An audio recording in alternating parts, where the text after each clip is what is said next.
6월 얼어붙은 천지가 녹고 숨죽이던 생명들이 깨어나는 짧은 시기, 그 산하에 이제 봄이 오고 있다.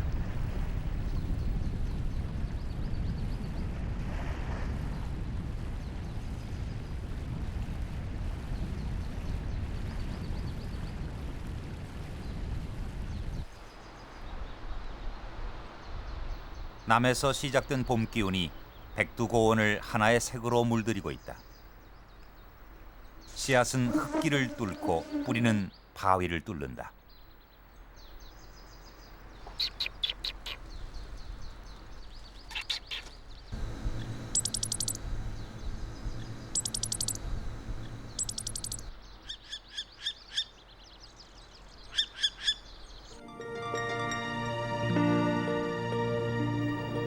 한반도의 산하를 하나로 잇는 백두대간의 시작점 백두고원. 그 멀고 멀었던 산하가 눈앞에 다가오고 있다.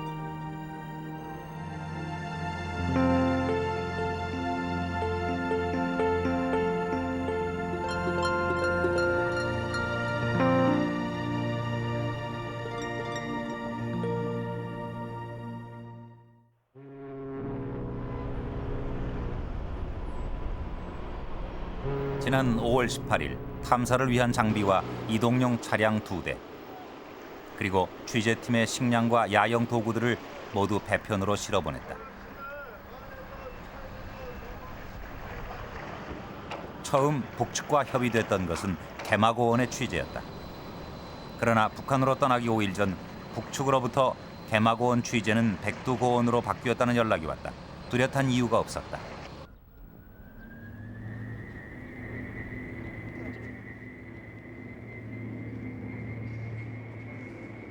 일주일 후 취재팀은 중국 북경을 경유 평양 순안공항에 도착했다.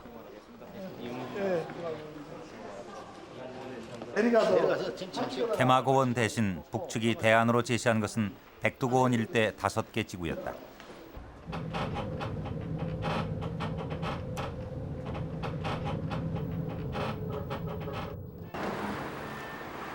다음 날 아침 취재팀은 삼지 연행 비행기를 타기 위해 공항으로 떠났다.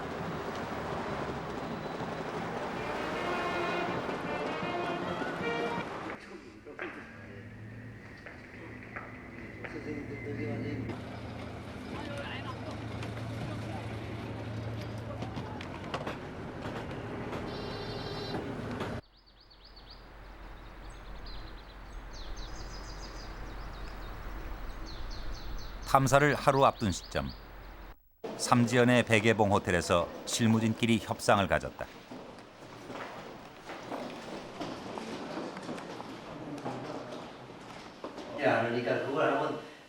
우리는 개마고원의 취재를 포기하는 대신 백두대간의 시작점을 이루는 2개 지구, 관모봉과 백암 지역에 대한 취재를 요구했다. 혹시 보시다가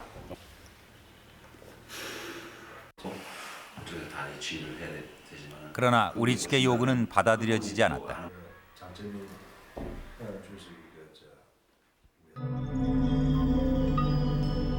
결국 개마고원 취재는 무산됐고 관모봉과 백암지구도 제외됐다.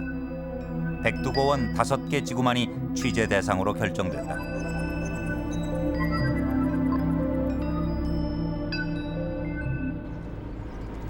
취재팀의 첫 탐사 지역은 해발 1700m 신무성 지구의 원실입니다. 남한에선 보기 드문 아한대 침엽수림의 숲길이 취재팀의 시야에 들어왔다.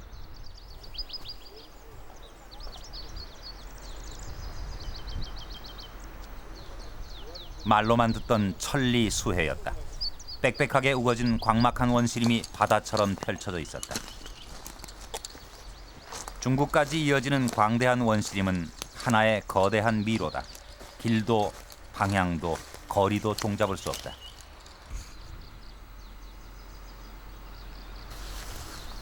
신무성의 원시림은 자연적으로 이루어진 가장 안정된 숲, 태고적 숲의 모습을 간직하고 있다. 그것은 인류가 출현하기 전 원시 자연의 모습인 듯 낯설고 장엄했다.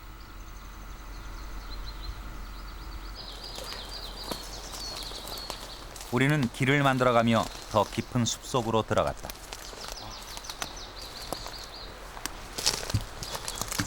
길이 없네. 곳곳에 쓸어넘어진 고목의 등걸이 앞을 가로막았다. 뭐 적어도 100년 이상은 된 것 같은데요. 여기가 밑으로 키워가요. 죽어 넘어진 고목은 인간의 길을 가로막지만 숲을 만들고 키워내며 숲을 이루는 중요한 부분이다. 쓰러진 나무 사이로 무성한 이끼가 땅을 뒤덮고 있다. 이렇게 뭐 네. 푹신푹신해요. 예, 아주 윤곽 같죠. 예. 아이고.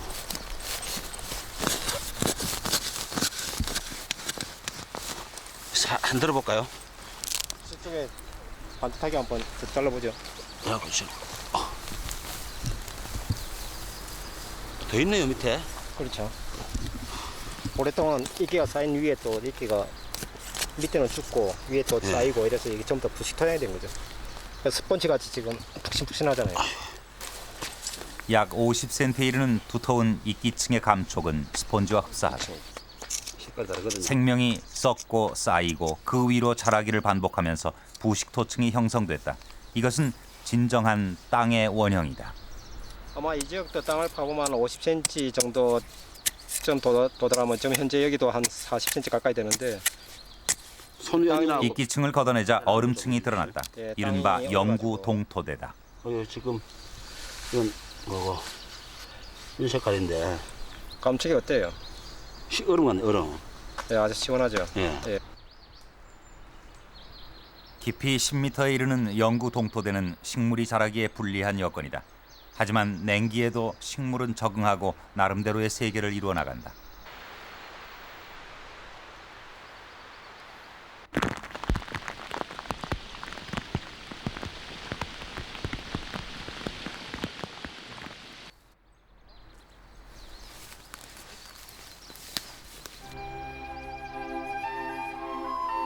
햇볕이 들지 않는 울창한 침엽수림, 음지에서 피어나는 풍선난초를 발견했다. 풍선난초는 무성한 이끼와 쓰러진 관목 사이로 무리지어 피어 있었다. 백두고원의 특산종인 풍선난초는 남한에서 쉽게 볼 수 없는 희귀종이다. 그 가운데 존재가 확인되지 않은 미기록종인 흰 풍선난초를 발견한 것은 탐사의 첫 성과다.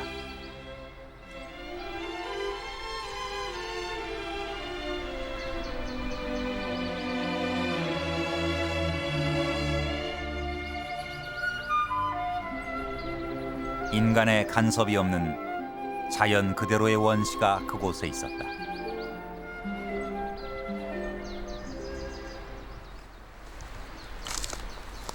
이곳엔 특히 중대형 포유 동물들이 자주 출몰했다고 한다. 우리는 본격적으로 흔적을 찾아 나섰다. 예, 잠깐만. 전부 다 이게 처음 발견한 것은 곰의 배설물. 곰은 잡식성으로 완전한 초식 동물과 달리 소화율이 30%에 불과하다. 곰이 원래 뭘 먹으면 형태가 비슷하게 다 나옵니다. 예, 예. 그 돌쭉 같은 거, 돌배 같은 거 예, 예. 이런 거 먹어도 통거거 나오는 이런 형태가 실내가 많단 말입니다. 예, 예. 그래서 이거 보면 딱장벌레 이 통마리가 나오지 않습니까? 예. 이런 걸 봐서 어느 짐승들이 먹으면 이거에 그 통거 나오는 거 없습니다. 예. 또 다른 흔적도 보인다. 먹잇감을 구하기 위해 나무를 타고 올라간 흔적이다. 불곰은 호랑이도 두려워할 만큼 사납고 육식을 주로 하지만 반달곰은 나무를 타고 올라가 개미나 어린 나뭇잎, 도토리 같은 식물성 먹이를 먹는다. 그러니까 덩치가 한 이 정도 되는 게 앞발, 뒷발로 해가지고 올라갈 수 가능성이 있죠. 곰은 과연 이곳에 살고 있을까? 먹이 사슬의 최정점에 있는 곰은 육식성 포유동물의 대표격이다. 사슴이나 노루까지 잡아먹는 곰이 식물과 곤충을 먹는 것은 살아남기 위한 적응의 결과로 보인다. 지금 식물성 이외에도 지금 개미의 사체라든지 또 다른 그 곤충의 애벌레가 여기 포함되어 있는데 우리는 곰이 출몰할 가능성이 가장 높은 핵심 지역에 미끼를 놓고 밤에도 촬영이 가능한 무인 센서 카메라를 설치했다. 그리고 흔적을 남겼던 그 존재를 기다려보기로 했다.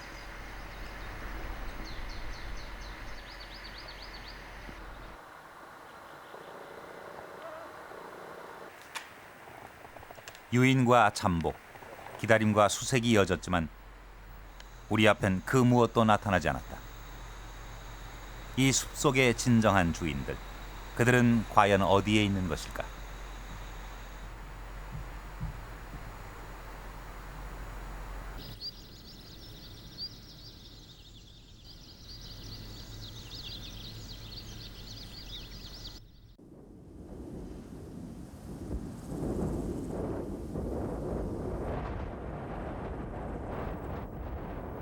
탐사를 더욱 힘들게 한 것은 변화무쌍한 날씨다.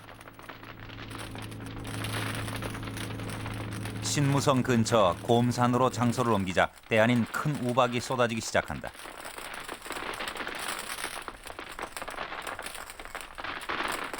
해발 2,000m의 고지대에서 맞는 비바람과 우박은 더욱 험하고 거칠다.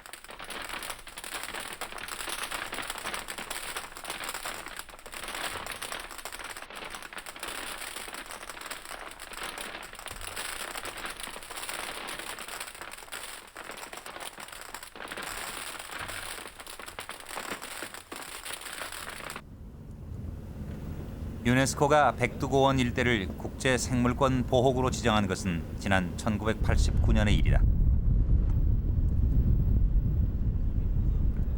당시 이곳에는 조선 호랑이를 비롯 300여 종의 척추동물이 서식한다고 보고됐었다. 그러나 현재 백두고원 일대에선 청설모 한 마리조차 보기 힘들다. 태풍에 의한 피해인데 북측 산림 전문가 유형상 소장은 잦은 태풍을 그 원인으로 꼽고 있다. 이 지대가 그 태풍이 지나가는 기본 그 본대는 아닙니다. 그런데 여기가 이 지형이 높고 그다음에 여기 그 보시는 바와 같이 계곡이 심합니다. 그래가지고 태풍이 이제 그 지나가다가 이 계곡에 의해서 그러니까 이 마루에 지금 마다서 회오리 바람이 생깁니다. 예. 그래서 이 회오리 바람에 의해서 뭐냐면 이 골짜기를 내려 휩쓸고 또 때로는 이제 그 주체 75년 그러니까 지금 86년도입니다. 1986년도 8월 그때는 태풍 메이지 13호가 이건 또 이제 결국 15년 전 백두고원에 불어닥친 태풍 때문에 산림은 많이 망가졌고 포유동물들은 더 깊은 곳, 즉 중국 쪽으로 숨어들었다는 것이다. 하나의 생물종이 사라지는 것은 반드시 주변 환경의 거친 변화와 때를 같이 한다. 대개의 경우 그 변화를 일으키는 것은 사람이다.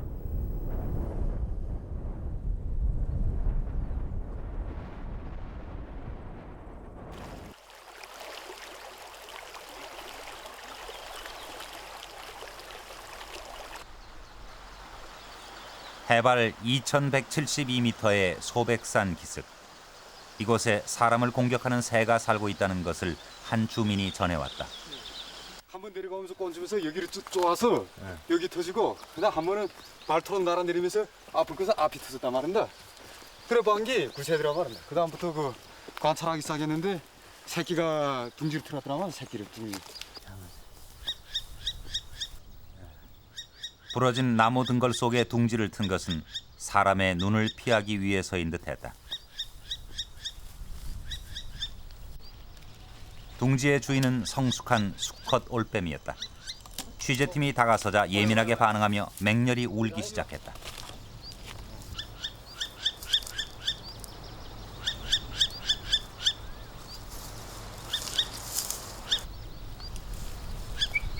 둥지로 접근하려 하자 우리를 향해 돌진했다.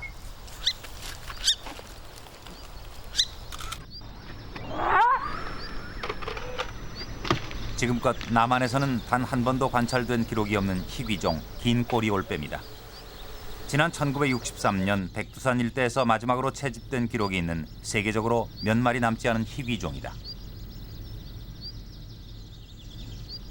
이름은 긴꼬리 올빼미라고 합니다. 우리나라에서는 지금까지 단 3번의 그 채집 기록만이 이 백두 고원 일대에서만 기록되어 있는 아주 희귀하고 아직까지 그 생태에 대해서는 전혀 알려지지 않은 그런 새입니다. 올빼미는 사력을 다해 둥지를 지킨다. 둥지 속엔 암컷과 서너 마리의 새끼들이 있을 터이다. 탐사팀은 번식 상태를 조사해 보기로 했다. 낳은 지 열흘을 조금 넘긴 새끼 한 마리가 둥지 속에 몸을 숨기고 그야말로 죽은 듯 꼼짝 않고 있다. 어미와 형제들은 어디로 간 것일까? 녀석은 겁에 질려 있는 모습이다.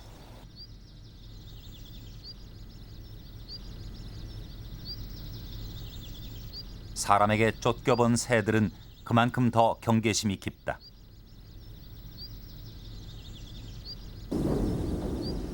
우리는 멀리서 지켜보기로 했다.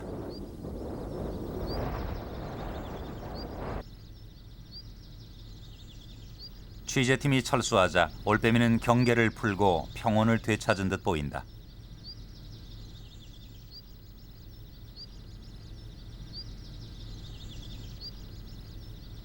늦은 오후, 다시 찾은 올빼미 둥지엔 느닷없이 맷새 한 마리가 둥지를 차지하고 있다. 한 마리 남은 올빼미 새끼마저 사라져버린 것이다. 수컷 올빼미는 새끼를 먹이기 위해 사냥을 다녀온 참이다. 새끼는 낳은 지 열흘이 조금 넘은 상태고 둥지를 떠나려면 적어도 보름 이상 더 기다려야 한다. 그러나 둥지는 텅 비었고 새끼는 흔적조차 보이지 않는다. 암컷과 한 마리 남은 새끼마저 모두 잃은 긴 꼬리 올빼미. 빈 둥지 곁에 우두커니 앉아 있을 뿐이다.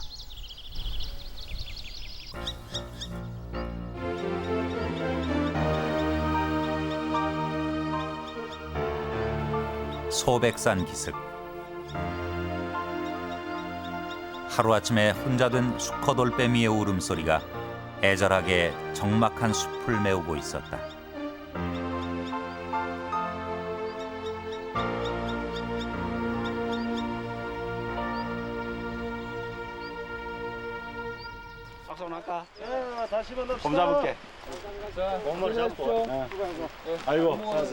취재팀의 탐사는 전문가의 학술 조사를 동시에 진행했다. 탐사는 식물과 지질팀 그리고 동물 추적팀으로 나눠 각 팀이 서로 다른 루트를 돌며 진행했다. 해발 1900m의 선호산 분지 탐사팀의 베이스 캠프가 설치됐다. 탐사팀은 한 달간의 탐사를 위해 4,000kg에 달하는 식료품을 비롯 잡다한 생활용품들을 모두 준비해 갔다. 일주일에 한 번꼴로 장소 이동과 캠프 설치가 반복됐다. 먹고 씻을 물도 변변치 않았고 날씨 또한 종잡을 수 없었지만 탐사팀은 백두고원의 일상에 점차 적응해 가고 있었다.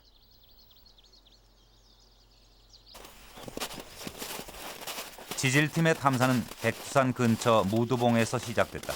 섭씨 20도를 육박하는 한낮에도 눈이 녹지 않고 있다. 해발 1931m의 무두봉은 산 전체가 현무암으로 이루어진 기생화산이다. 현무암 위로는 부석층이 두텁게 깔려 있다. 얘는 지금 얼음이 동결층이네요. 지금 한 지표에서 한 40cm 정도 파니까 이 부석이 다 얼어 있어요. 이 얼음에 보시면 이게 굳은 암석인 줄 알았는데. 부석은 화산이 폭발할 때 마그마가 분출하면서 굳은 화산 분출물이다. 열 전달이 되지 않아 부석층 아래는 언제나 얼어 있다. 부석층은 특히 화산 폭발의 규모와 횟수를 밝히는 중요한 단서가 된다. 용암이 계속 분출하면서 이래 층리를 소위 말하는 유동구조, 층리구조. 무두봉의 단층 구조는 세 종류로 이루어져 있다. 최초의 화산 폭발로 용암이 분출하면서 무두봉 화산체를 형성시킨 현무암이 쌓였다.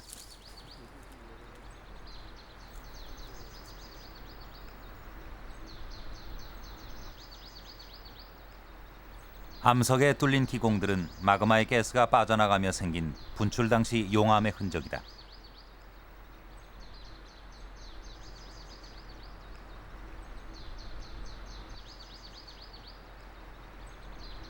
현무암 위를 덮은 것이 부석층이다.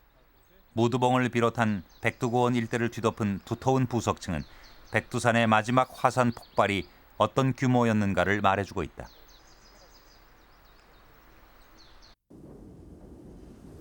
백두산 화산 활동의 규모를 가늠케 하는 또 다른 중요한 단서는 부석층 속에 묻혀있는 매몰목이다.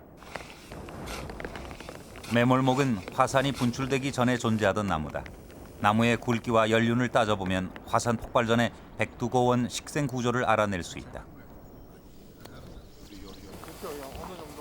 무두봉 일대의 부석층은 최대 20m 깊이까지 쌓여 있다.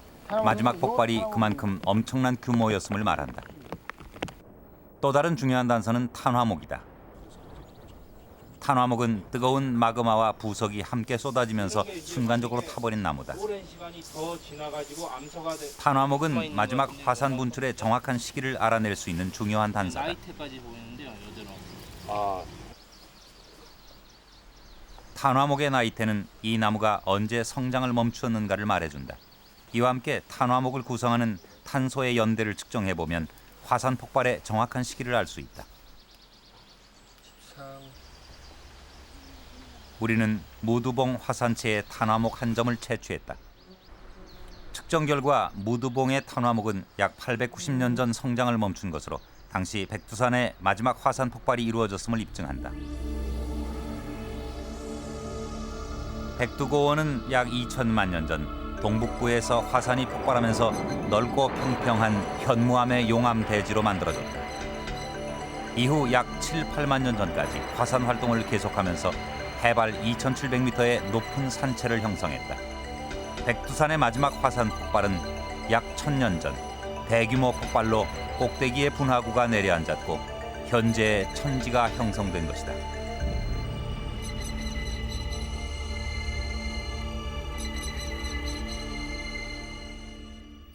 백두고원의 진정한 가치는 그 산하에 기록되어 있는 자연의 역사다. 거기엔 인류가 출현하기 이전에 이미 존재했던 억겁의 세월이 있다. 취재 도중 북측의 안내에 의해서 이른바 미령이라고 불리는 곳을 찾았다. 한 가지 기후를 걱정해야지. 현재 백두고원은 바로 이 미령을 순리하기 위한 북한 주민들의 발길이 사철 끊이지 않는다.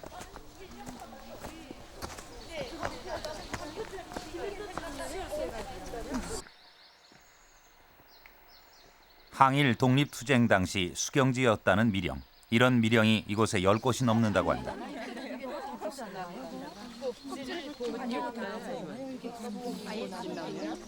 전체 무산계급은 단결하여 일어나라.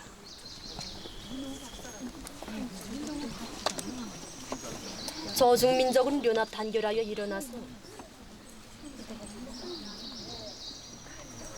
저중민족은 연합 단결하여 일어나서 이 미령은 북한 주민에 대한 정신적인 교육 장소로 이용된다. 항일전에 힘있게 참가하자.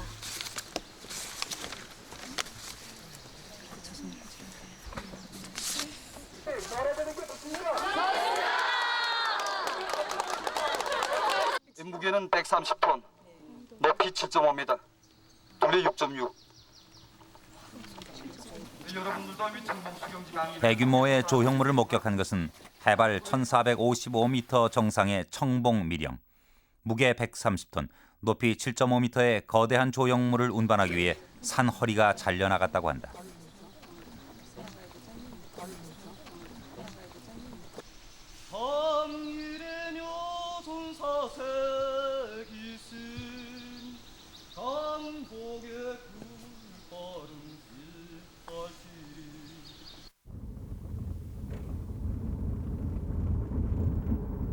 각 미령들 주변에는 어김없이 방화선이 설치돼 있다. 산불이 날 경우 미령과 숲을 보호하기 위해 나무를 베어낸 자리다. 방화선은 주변 10리까지 이어져 있다.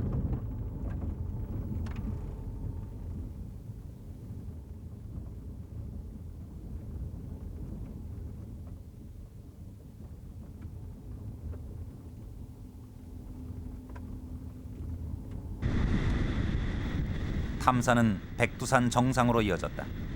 해발 고도 2100m, 수목 한계선으로 들어갔다.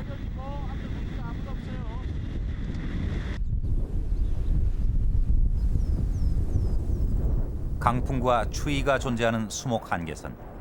이곳에선 색다른 현상이 목격된다. 이른바 깃발나무. 바람의 힘에 순응한 결과 한쪽으로만 가지가 자라고 있다. 아예 바닥으로 퍼져 자라는 나무도 있다. 농어나무는 이 바람과 이제 많이 이제 관련됩니다. 그래서 이 나무들은 그 자랄 때 이 나무 나이나 여기에 있는 저 나무 나이나 비슷합니다. 예. 1세, 2세 정도. 비슷한데 그런데 이 나무가 자란 거는 이 나무의 보호를 받아서 저기 자랐지만 이 나무는 보호하는 거 없습니다. 그러니까 이렇게 방패가 없으니까 이제 이렇게 돼서 하는데 이거는 딴 종류가 아닙니다. 그렇죠.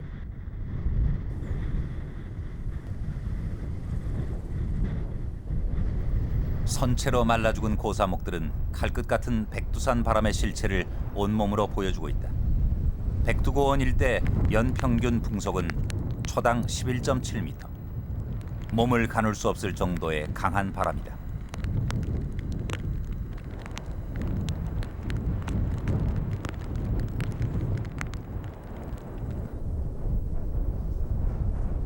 강풍으로 인해 말라 죽은 나무들은 온통 누렇게 변해 있다.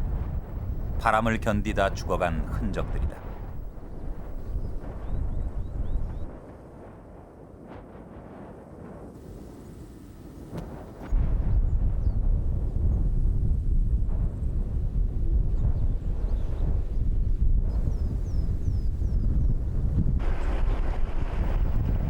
해발 2300m를 넘어서자 고산 초본대가 시작됐다.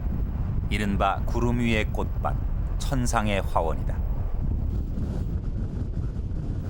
사람도 견디지 못할 만큼 매서운 바람이 연중 불어닥치는 지역. 꽃들은 바닥에 거의 붙어서 피어 있다.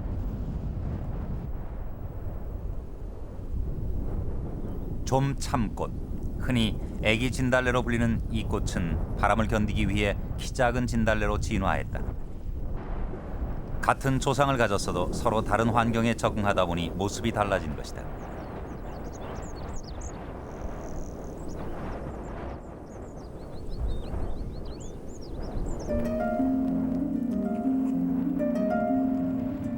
백두산 정상 부근, 우리는 노랑 만병초의 대규모 군락을 발견했다. 모진 환경에도 살아남아 이런 대규모 군락을 형성한 것은 그들만의 생존 전략 때문이다. 만병초는 20cm 높이로 낮게 자라지만 뿌리는 줄기의 10배에 달하는 최대 2m 이상 뻗어내린다. 곤충을 빨리 유인하기 위해 꽃은 여러 송이가 다발처럼 피어나고 색이 선명하다. 그래서 꽃이 피어나는 시기 북한 각지의 화가들이 백두산으로 모여든다.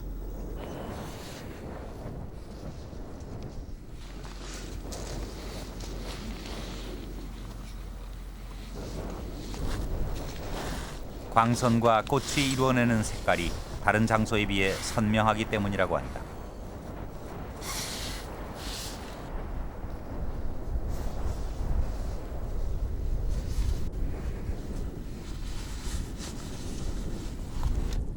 이 백두산 지구라는 게 저기 밑에 그 평지대하고 좀 달라서 이 고원지대니까 우선 색돌이 아주 선명합니다. 그리고 색 변화가 상당히 이 천태만상인데 거기에서 자신이 좀 흥분이 되는 감이 있습니다.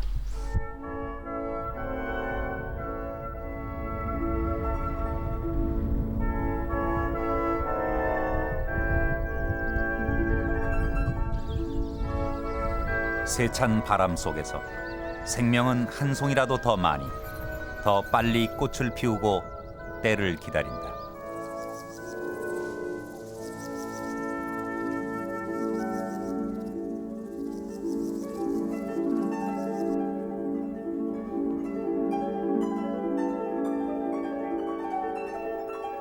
아무리 산이 높고 비바람이 심해도 꽃들에겐 이 백두고원에 자리 잡은 그 순간부터 그들의 종족을 보존시켜온 건강한 이웃, 곤충과 나비들이 있었다.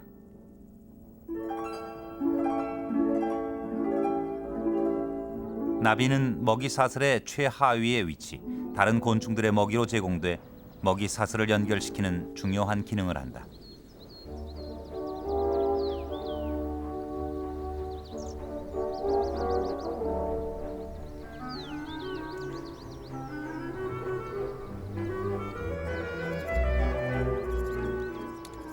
오염되지 않은 먹이풀이 자라는 곳에서 우리는 귀한 나비들을 볼 수 있었다.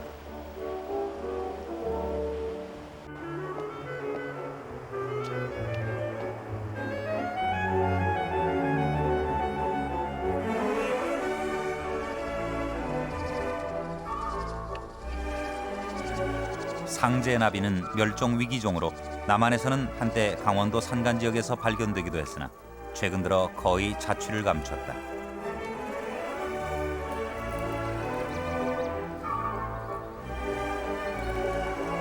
이번 탐사의 또 다른 성과는 남한에서는 실체조차 확인할 수 없었던 미기록종과 정체불명의 야생화를 10종이나 최초로 발견했다는 것이다. 이야, 이거 정말. 이게 지금 무슨 꽃이에요? 바람꽃이 그냥 바람꽃. 이게 나 이거 저 어떻게? 남쪽은? 네? 남쪽 설악산에만 있어. 설악산에 조금 있어. 대청봉. 춥고 가파른 백두산에 다양한 꽃들이 자랄 수 있는 것은 백두산의 독특한 기후 조건 때문이다. 밤과 낮, 계절의 변화가 분명하고 무엇보다 자외선량이 풍부하기 때문에 백두산에서만 볼 수 있는 독특하고 진귀한 식물들이 많은 것이다. 사실 그래서 문헌상만 있고 제가 아직까지 실체를 확인할 수 없었는데 이번에 그 왕대황이라든가 민산짝약, 고산 봄맞이꽃 또는 조선 바람꽃이 있습니다. 예, 이번에 아주 여기서 참 대단한 성과인데 조선 바람꽃 또 국경 바람꽃 이러한 것들 그 귀한 것들이 근 10여 종이 이번에 찾을 수가 있었습니다.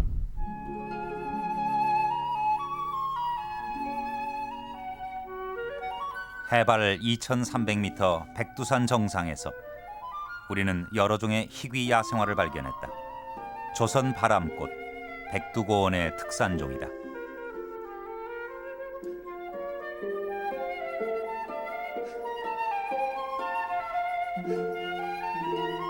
미기록종인 흰 두메자우는 해발 2,000m 이상 수목 한계선 이상에서만 자라는 고산 식물이다.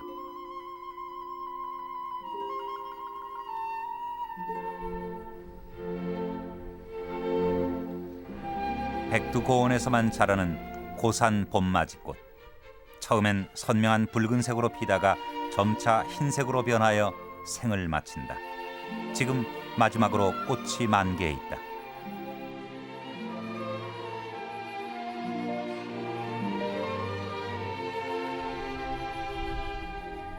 담자리 꽃나무. 백두고원 밑으로는 살지 못하는 고산 식물이다. 가혹한 생육 조건에서 피어났기 때문일까 갖가지 꽃들이 화려함을 더욱 드러내고 있다. 탐사도 중반으로 접어들었다. 시간이 흐르면서 우리는 좀 더 고도를 높여 깊은 숲속에 캠프를 설치했다. 악천후는 갈 길 바쁜 탐사대의 발목을 붙잡았다.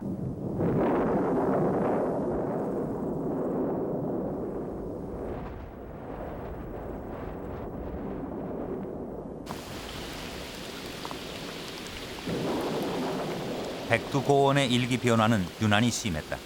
탐사 기간 내내 때없는 폭우가 쏟아졌다.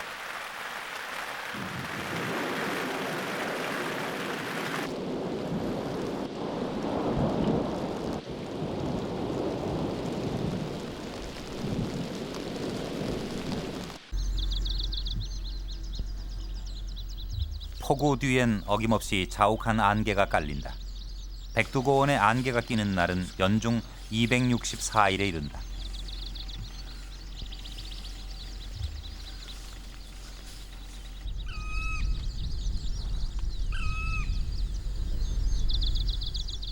탐사팀은 뜻밖의 반가운 손님을 만났다. 캠프 근처로 까막 딱따구리 한 마리가 찾아든 것이다. 캠프 근처 고목 등걸에 녀석의 성찬이 마련돼 있었다.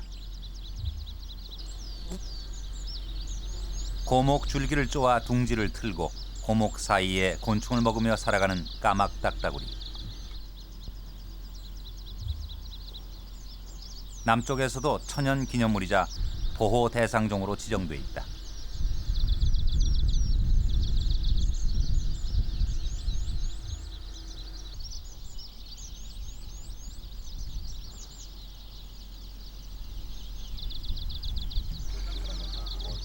까막 딱따구리가 지나간 뒤 습격을 받은 개미떼들이 애벌레를 옮기고 집을 수리하고 있다.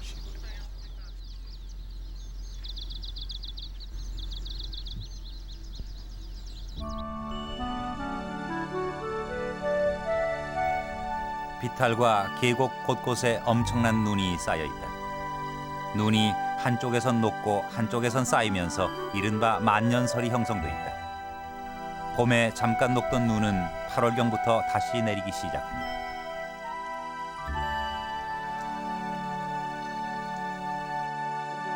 지금 그 6월 하순에도 불구하고 여기가 지금 눈이 많이 이렇게 쌓여 있습니다. 그래서 여기 계곡이 우리가 지금 손대는 게 계곡이 심한데 그러니까 여기는 그 눈이 그 쌓여져 있는 깊이가 한 3m 좀 넘습니다. 그래서 이 눈은 대체로 그 4월 초순부터 이제 녹기 시작해서 8월 하순까지 녹습니다. 근데 백두산 기후 놓고 보기만 하다면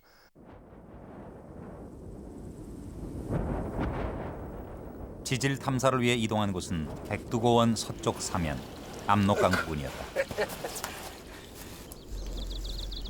우리는 더 이상 진입이 어려운 압록강 상류 국경지대 백두고원의 서쪽 끝자락까지 진입했다.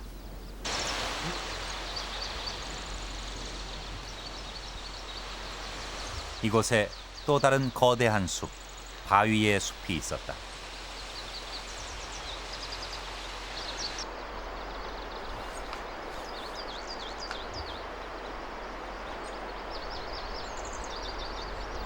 천군바위. 하늘에서 내린 1000명의 군사가 도열한 모습 같다 해서 이름 붙여진 천군바위는 지금껏 공개된 적 없었던 백두고원의 숨겨진 기암절경이다. 그것은 세월과 흐르는 물이 만들어낸 자연의 조형물이다. 계곡을 메운 암석이 압록강의 크고 작은 물살에 깎여나가면서 거대한 협곡을 형성한 것이다.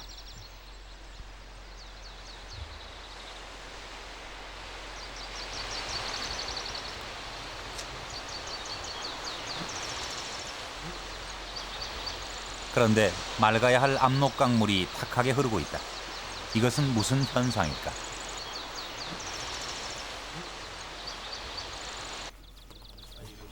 우리는 천군바위와 동일한 성분의 암석, 즉 응회암 지대를 찾아냈다.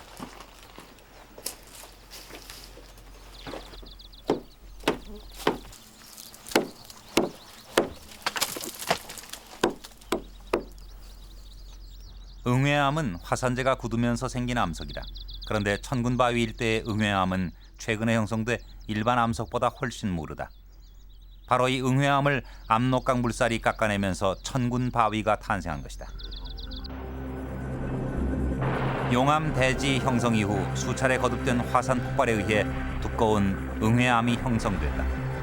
덜 굳어진 응회암은 압록강의 급류에 쉽게 침식됐고 오랜 세월을 지나면서 V자 형태의 좁고 깊은 협곡, 천군바위가 만들어졌다.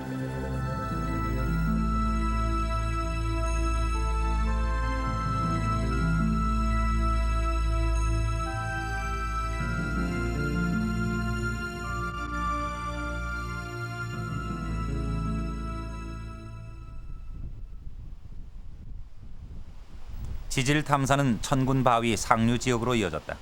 사기문 폭포는 약 6만 년 전 분출한 것으로 추정되는 흑요암이 2개의 층을 이루고 있었다. 그런데 2개의 층은 서로 다른 방향으로 어긋나 있다. 이것은 불과 5, 6만 년 전 백두고원 일대에 일어난 단층 활동에 의한 것이다. 사람이 6만에서 그것은 8만 년 백두고원의 전에 현재를 밝히는 단층은 중요한 단서가 그 된다. 이후에 형성이 된 거거든요. 바로 6만 년 전에 형성된 암석을 끊고 단층 작용이 발생했다는 것은 그 지질학적인 그 용어로 보면 이 단층이 아직도 활성 단층이라고 얘기를 하거든요. 즉 뭐냐 하면 우리 일본의 지진이나 화산이 아직도 활발하게 일어나잖아요. 그와 같이 이 백두산도 아직도 죽은 화산이 아니라 살아있는 이 백두산 지대는 아직도 살아있는 지층 지대이다. 그렇게 우리가 이야기할 수 있습니다.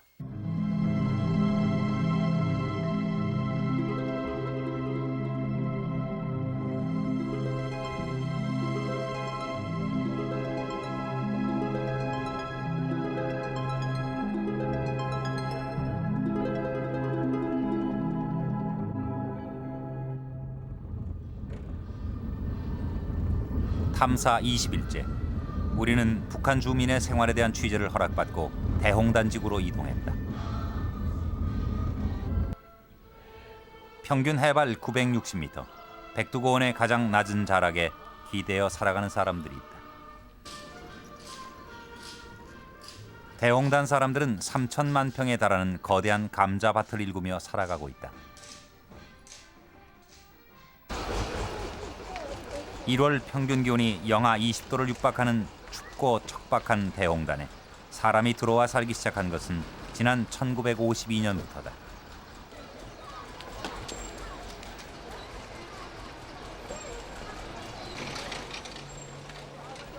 당시 북한 당국은 감자 심을 땅을 넓히기 위해 원시림을 베고 대대적인 개간 사업을 벌였다. 그때부터 대홍단은 북한의 대규모 식량 공급 기지로 변모하기 시작했다.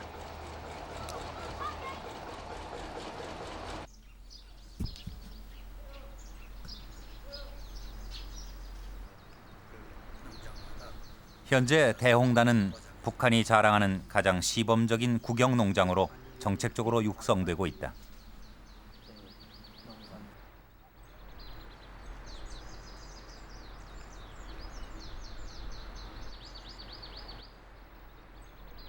오래전부터 북한 당국은 주요 식량으로 감자를 재배 육성해왔다.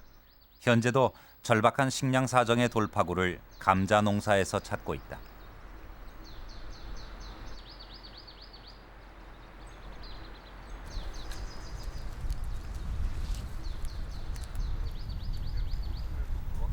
인적 드문 감자밭 한쪽 구석.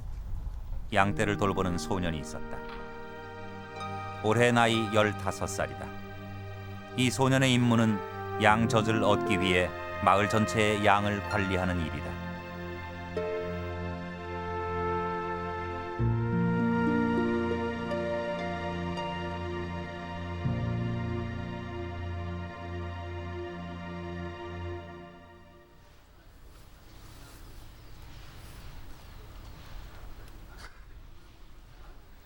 대홍단의 농장에서는 감자 외에도 밀과 보리를 1년 1모작으로 짓는다.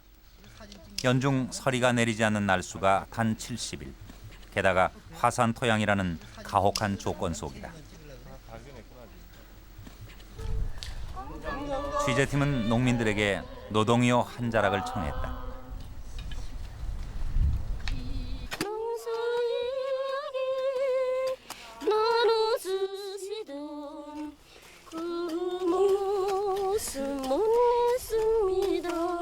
기계로 다 합니다. 여기는 지금 기계 못 들어서 사람이 기매는데 저기는 다 있거든요. 기계로 중경하고 김암에도 중경길에서 덮어주고 비를 안 쏘니까 이렇다만.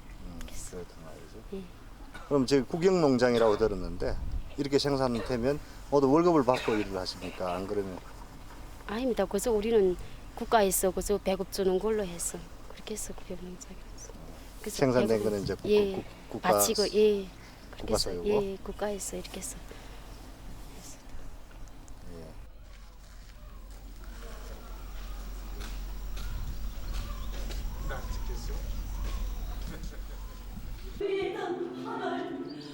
김매기를 마친 주민들이 우리를 안내한 곳은 포전 교양실. 그곳엔 그들만의 문화가 있었다. 최고사령관 동지께서 우리가 목마던 고리사도를 찾아주셨습니다. 이야! 동문을 최전년 고지의 고리사단을 찾아주신 세워주신 최고 사령관 동지께서 대홍단에 또다시 오시는 그날 감자 40톤 점령했다는 승리의 보고를 드리기 위하여 공격전을 벌입시다. 집대군인 작업반 나란히 위의 전투장은 영광의 혁명사족진 일문서 파선 군가를 부르며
대홍단을 떠난 우리는 두만강 중상류 삼장직으로 이동했다.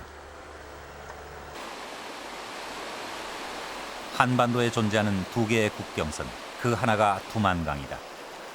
구호들이 질비한 북한 땅의 오른쪽, 이동통신탑이 설치되어 있는 중국 삼장마을이다. 너비 20m도 안 되는 두만강 강줄기가 북한과 중국을 가르는 국경선인 것이다. 멀리서 바라본 중국 삼장마을의 모습이다. 주민들 대부분은 강 건너 북한 땅이 고향인 조선족들이다.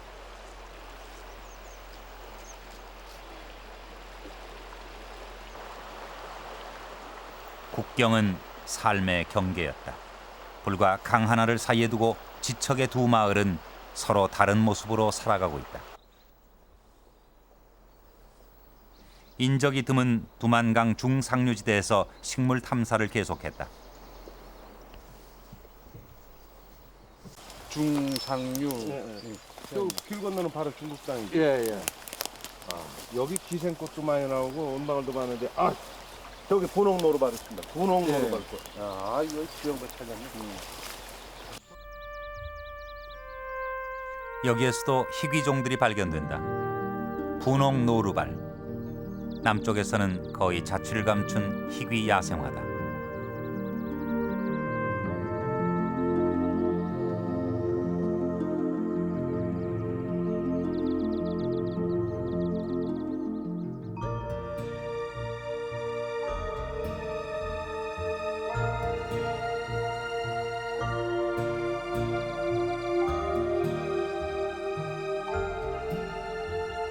비로용담.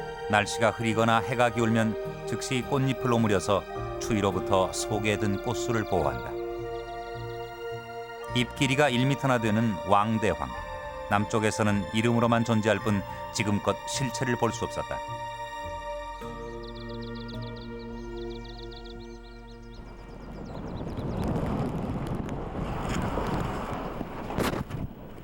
(6월 24일) 새벽 탐사팀의 차량은 백두고원의 마지막 캠프 천지로 향했다.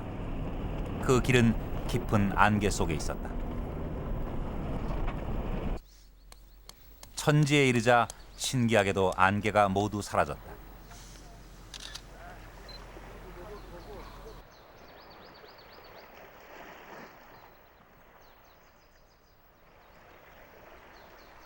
하늘의 연못, 태고의 물 속에 또 하나의 하늘이 들어있다. 세계 화산호 가운데 가장 높은 곳에 있는 천지는 최대 384m 깊이 약 20억 톤의 물을 안고 있다. 주변 산기슭에는 언제나 잔설이 성성하고 호수 한가운데는 채 녹지 않은 얼음이 떠 있다. 운이 좋게도 천지에서의 2박 3일 동안 우리는 내내 맑은 하늘을 볼 수 있었다. 천지의 기후 조건은 한반도에서 가장 험난하다. 겨울엔 영하 50도의 강풍에 모든 것이 얼어붙고 연중 쾌청하게 맑은 날이 채 한 달도 되지 않는다. 녹아내린 천지의 물은 맑고 찼다.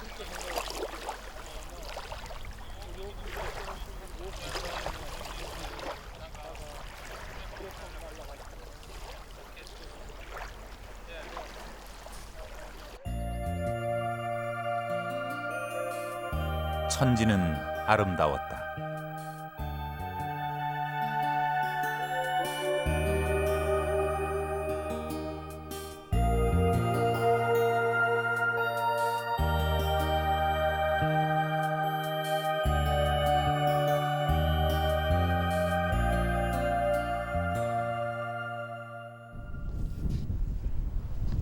화산과 빙하, 만년설과 봄꽃, 어울리지 않는 것들이 어울려 하나가 되는 곳, 그곳이 바로 천지였다.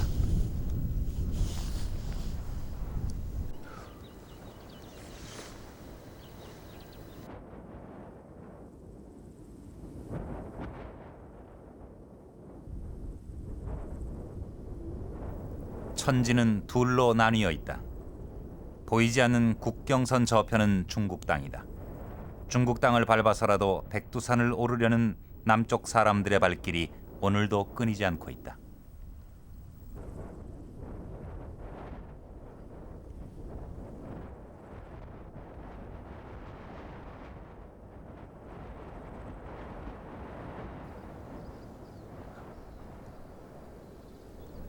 탐사 마지막 날인 6월 25일. 포유류 전문가 한상훈 박사가 야생동물 생포용 트랩을 수거하고 있었다. 그는 탐사 기간 동안 옮겨 다녔던 각 캠프마다 40개의 트랩을 설치해두고 소형 포유류와 양서류, 곤충들을 채집했다. 소형 포유류의 배설물을 발견한 것은 한 뼘도 채 되지 않는 바위 틈새의 입구다. 해발 2,300m의 암벽지대, 영하 40도의 혹한과 바람과 바위돌뿐인 이 거친 환경에서 대체 어떤 생명이 뭘 먹으며 살아가고 있는 것일까? 우리는 배설물이 있던 바위 틈새를 멀리서 지켜보았다. 잠시 후 탐사팀의 망원 카메라가 발견한 것은 한 마리의 토끼였다. 토끼 중에서도 특이하게 우는 소리를 낸다 해서 우는 토끼라는 이름을 갖고 있다.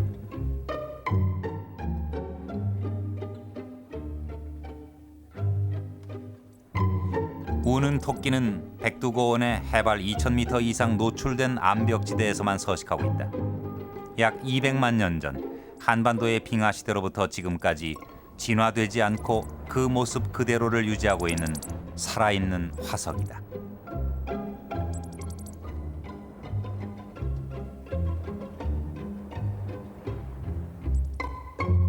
빙하기의 동물들은 몸집이 매우 컸다. 그러나 먹이 부족과 환경 조건에 맞춰 몸집을 줄여나갔다. 그 결과 현재의 우는 토끼는 일반 토끼에 비해 몸집이 작고 날쌔다.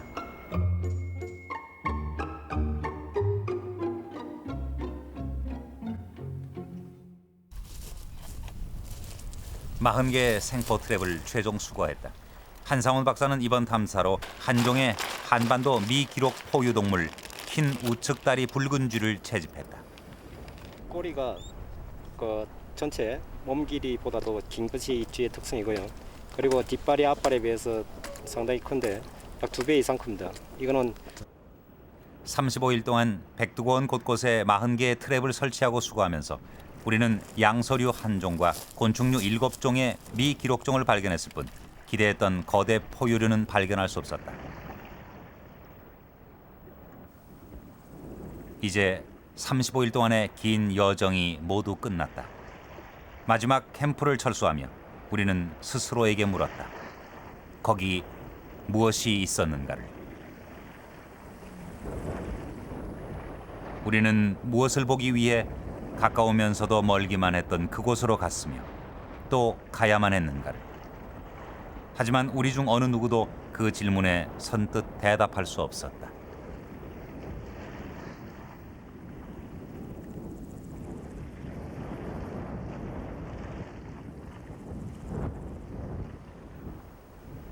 그 산하가 얼마나 큰가를 알기에 한 달의 시간은 짧았고 우리는 너무 작은 존재들이었다.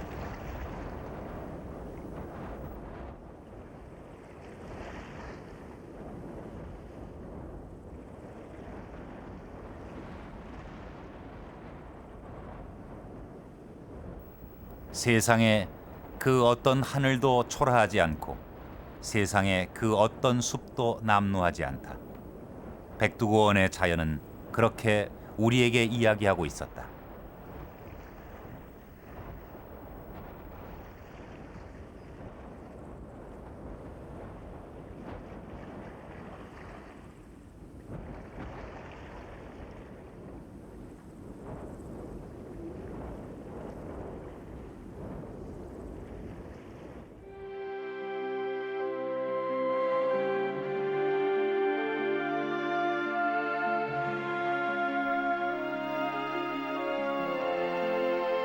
아주 먼 옛날, 어쩌면 억만 년 전을 거슬러 인간이 상상할 수조차 없는 엄청난 에너지가 이 산하를 만들었다.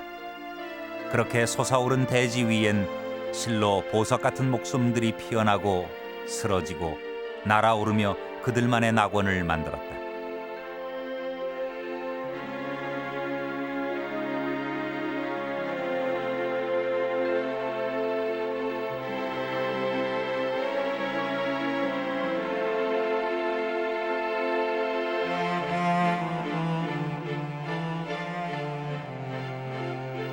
세월이 흘러 여전히 그 자리에 묵묵히 솟아있는 억겁의 역사는 지금도 끊임없이 움직이고 있다. 그리고 또 다른 산하를 창조하고 있다.